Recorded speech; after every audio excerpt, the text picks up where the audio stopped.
Microsoft kompaniyasi haqida eshitgansiz? Ha, Windows o'sha kompyuterga qo'yadigan oynacha chiqadi-yu, xuddi o'sha narsa. O'sha kompaniyani demak qurgan inson Bill Gates haqida. O'zbeklar uni Bill Gates deb biladi, to'g'rimi? O'sha inson haqida Epstein fayllarida juda ham ko'p ma'lumotlar chiqqan.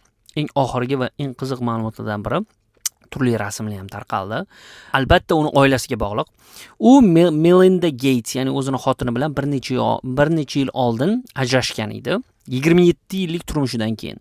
Va o'sha paytda ham aytilgan asosiy gaplar aynan Bill Gates Epsteinning oroliga borganligi va u yerda katta ehtimol bilan unga xiyonat qilganligi sabab qilib ko'rsatilgan, ammo Melinda Gates xotini bu haqda lom-lim demagandi va ular demak ommaviy, ya'ni hamma uchun chiqish qilib biz umumiy qarorga keldik, shu qarorga keldik, hurmat qilasizlar degan umiddamiz degan videoni e'lon qilishgan edi.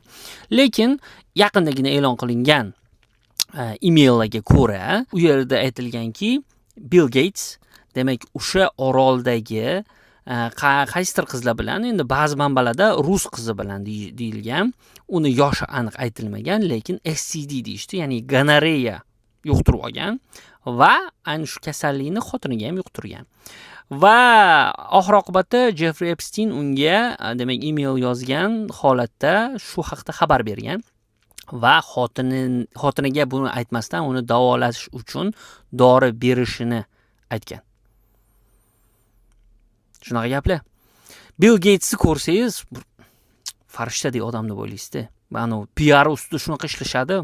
Yaqin oxirgi bir necha kun ichida demak o'z boyligining juda ham katta qismini yana charityga ajratdi va maksimum harakat qilyapti bunaqa skandallardan qochishga, adashmasam.